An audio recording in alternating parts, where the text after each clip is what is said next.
DJ, the good old value food building. If you don't know DJ, when he was 18 years old, his second day of wrestling school, he got a brain injury and he had to have major brain surgery. So we're doing this three-way match. Blood gives him a chair shot to the head, which DJ asked for. He wanted to take. DJ crumbles. Well, I mean, if you ask Blood for a chair shot, you know bad shit's gonna happen. DJ crumbles to the ground and rolls to the outside, where Vinny Versace starts kicking him. Oh. DJ's just going, dude, I'm fucked up. I'm like so worried about him. Like, my best friend is dying. You were security and you came in. No, I was in the match. DJ took the bump, and then the finish of the match was supposed to be Blood was going to give me a chair shot and beat me with a claw. So I'm worried about DJ. I'm coming back in, I'm like, all right, I guess I got to take the chair shot now. Blood hits me with a chair shot, and it hurt. It hurt. And then I do the Terry Funk stumble back to the ropes.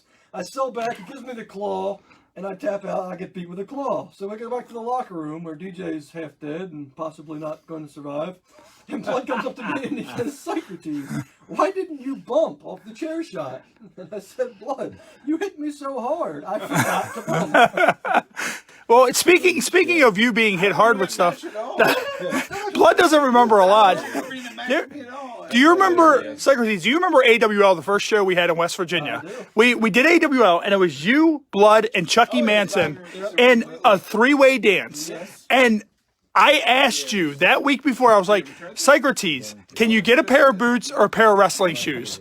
Yeah, sure, no problem. And at that time, you didn't have any gear. Keep in mind, So, well, here's the thing. I've been working barefoot for like 5 years at that point. And Lunar was supposed to make me gear the night before. Yeah. But he got burned, and you know. So. Yeah. So instead of you wearing gear, you bring women's tights. So you're wearing women's tights, and your dick's just flonging along. Just your dick's just flapping along in the fucking tights. So I sit there and I look at Chucky. And Chucky had this bat with the, you know, those little poppers that you throw in. Oh no, it was a tack bat. Yeah, it was a tack bat. So I look. The popper bat. Yeah, and I look at Chucky and I was like, can you do me a favor? I was like, Socrates is not wearing shoes. Can you do me a huge favor? Sure. Can you smack that motherfucker as hard as you can across his feet with that tack bat? And sure enough, I'm looking through the curtain and all that. You guys had a great triple threat match, by the way. But I sit there and I see it happen, and sure enough, I see Chucky. He reaches back. He fucking Babe Ruth fucking home run your fucking feet with that bat. And just the look of shock on your face when that fucking happened, I was like, that motherfucker. Next time I ask Socrates to wear fucking shoes, he's gonna fucking wear shoes. That was the first thumbtack bump in the match. I wish Mike was still here. Because I hit the knee with a fucking bowling chain. Mike specifically asked me not to use the tacks in that match because, you know, he had his new canvas. He didn't want to take a chance of fucking it up. So, of course, I said, no problem, Mike. You know, no problem, brother. So he's up in the, you know, crow's nest, watching the show because he's the owner. He's in his suit. Yeah. You know, we're doing the match. We're doing our spots. And he didn't want you guys to use tacks. You asked him about tacks. He specifically asked me not to use Yeah. And the further you guys went out there, first fucking show, fucking tacks, right on that new canvas. I go out, I grab a little bag. It might have been a very large bag. And I just start emptying tacks all over the place. Yeah. Chucky bumps me into the tacks and... I'm sorry, Mike. Hey, you know, welcome to wrestling. What are you doing? Yeah. Fuck you, Mike.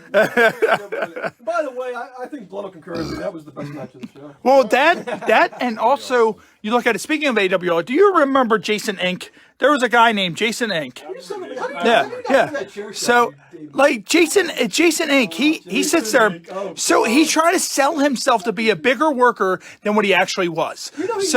Not to cut off, but you know, he messaged me on Facebook one time, and because I was doing EWA at the time, as a ref, which I still am. Yeah. He's like, "Are you still doing EWA?" I was like, "Yeah, I'm still reffing there." Yeah. He's like, "Can you ask Jim if I can work one of his shows?" Yeah. I was like, "Aren't you in Minnesota now?" He's like, "Yeah." He's like, "Tell Jim if he pays for me to fly out from Minnesota." I'll work EWA. And he's one of the worst workers in the business. He's one of the worst workers in the business. I didn't ask Jim. So that motherfucker, he reaches out to Mike. So he's like, Mike, can I come in and do the show? And I look at Mike, I'm like, dude, you're spending a fortune on workers. Like, we don't have any other spots. There's only one spot I have for him, and if he doesn't want it, fuck him. And actually, Velveteen Dream, it was actually, and God forbid, it was Velveteen Dream's first show that he ever did. He showed up. He showed up with Mustafa Aziz, and he was training in the ring. I worked out with him a little bit in the ring, all that, and I told Jason Inc. I was like, hey, the only thing I have for you, it was a match between Alexander James and David Starr. I was like, the only thing I have for you is to deliver flowers to David Starr. He's like, oh, I'm not doing that. What do you think I am? I'm no fucking joke. I'm the real fucking deal. I was like, I don't give a fuck who you are. You're either going to do it or you're not going to be on the show. And he starts giving me all this shit. I'm like, you know what? Don't let me see you in my fucking locker room, because if that's the case, I'm going to throw your fucking ass out. So he shows up to the show with Jeff Dennis. Jeff Dennis comes, and referee Jeff Dennis comes, and Ink comes along with him. So it's the whole thing of, I'm sitting there and I look, and he superstars me. I walk right past him. He doesn't shake my hand, nothing like that. He looks at me. I'm like, this motherfucking piece of shit. And like, he went in the locker room with Jeff Dennis. I went up to Mike and I'm like, dude, get him the fuck out of the locker room right now. And DJ Hyde noticed that I was really like kind of, pacing back and forth. And he's like, what's up? And I told DJ's like, don't worry, I'll fucking take care of it. So DJ goes over, bro, you got to go. Get the fuck out of the locker room. So he's like all pissy, about to make a scene. And DJ's like, I'll fucking throw you out of here. I don't give a fuck. I'll put you on your ass right now. So, long story short, I'm sitting there and I look at Velveteen Dream, Patrick. I'm like, hey, you want to deliver flowers? Sure. Okay. There you go. So, now someone who, now is a Velveteen Dream in WWE, he delivers flowers to David Starr or whatever and all that, because cocksucker fucking, and you remember when we went to. What you're saying is Jason Inc. had almost as much heat in AWL as I did. Yeah. And you remember when we went to SWO and Jason Inc. was there and he did the triple threat match? It was him and Vam, I think. There was a worker named Vam. He was a backyarder there for a little bit. Oh, yeah, skinny black kid. And they had such a bad match that they sent the entire locker room out. The fuck them up. Like, I've never been at a lot of shows where they actually sent out guys to stop a match, and I was like, holy fucking shit. Show, like, you talked about how Jason Inc. tried to get on. Yeah. There were two guys who tried to get on with me. Yeah. One was Jay Baller. Yeah. And the other one was Butch S. I told both of them, I was like, hey, we're starting a new Fed, Yeah. I'm just helping book, whatever. So Baller's like, hey man, I'll work. And he's like, I was like, here's the thing. My buddy's the owner. Let me give you his number. So he gave him his number. Or I gave him Mike's number. Yeah. Butch Hess apparently called Mike at least a dozen times. Now, I'm not saying anything bad about Butch Hess.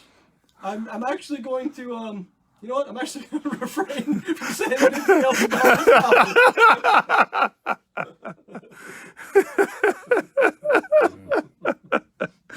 Oh my God! You've worked him, right? Yeah. I mean, here's the thing: you have guys who are good, you have guys that are bad. That's just that's the nature of the business. But I mean, just the whole thing of dude, we've been through some shit. Like, I mean, this is part 2 of this episode. We have probably roughly about 5 minutes left on the second episode, and it's the whole thing of we've been through so much. Yeah, and we haven't even scratched the surface. So we're gonna have to do this again down the line, in the future as another episode, because what I'm trying to say is, this it's so raw. So raw, like raw, like that nice and raw dog. It's raw dog. Yeah, it's 100% raw dog. Yeah. From, like I said, like before, like a non-wrestlers, like this is shit that you want to know. Yeah. This is the shit that just gets your dick hard. Well, you better watch it, because if it gets too hard, he might just start spewing fucking sperm out of his fucking shorts all over the fucking place. Yeah. We're fucking green fucking shorts. Green. Yeah. Well, you saw him when he showed up. Yeah, you were like, who the hell's outside your house that's wearing those bright ass green shorts? think I look sexy. I did not say you don't look. Jonathan Davis did not say you didn't look sexy. Before we wrap up, are you ready? Before we wrap up, there is one feature that we got to get in. Because would you agree, Awkward, that I might have said one or two things in this podcast that would get heat with people? Yeah. And this is on the Facebook Live. So I'm sure Socrates doesn't give a shit, but we're going to roll off the Socrates heat counter on who Socrates has heat with, and this is going to be the greatest thing I've ever seen or heard in my life. The high priest heat counter. Yeah. You know what? I'm going to try to go in chronological. All right, now, are you going to go in chronological order, or are you going to include people who you once had heat with that you don't have heat with anymore, like myself and Blair? And I didn't name everybody in this episode I talked about. I'll also name people I've had heat with at some point. All right, just in this episode, keep in mind we've been doing this for what, 2 hours almost? Yeah, 2 episodes straight, Just in this 2 hours, I have started a heat in this episode. We're going to go in order now. Cody McGraw. We're going. Well, if you look, put it this way: if you didn't have heat with these guys before, you're going to have heat with them now. they're no longer going to listen to the Happy Hour podcast because of fucking Socrates, which means we're all going to have heat with them. We're going to go in order. We're going to go in order. Yeah. Jamie Lucas once again. Jesus fucking Christ. Jamie Lucas. Fucking Jamie Lucas. I hope she gets AIDS. Seriously. Coming from Jesus Christ! Samu. What do you have heat with Samu for? Because the whiskey, he couldn't drink my whiskey. Because he couldn't drink. The dude just had cancer, and you have heat with him because he wouldn't drink your whiskey. I like Samu. But he might have heat with me. I might have heat with him because the whiskey thing. Anyway. Oh my God. Cody McGraw. Jimmy Stars. Oh, fuck Jimmy Stars. We all have Jimmy. Fuck you, Jimmy Stars, you bitch. Fucking cocksucker. Did I say Cody McGraw? Yeah, you said Cody McGraw. Al Snow, you fucking cocksucker. Fuck you, Al Snow. Al Snow. Fuck you, Al Snow. Al Snow, I challenge you to a shoot fight. Fuck you, Al Snow. Me and your brother, I will choke you out, you son of a bitch. Why? What the fuck?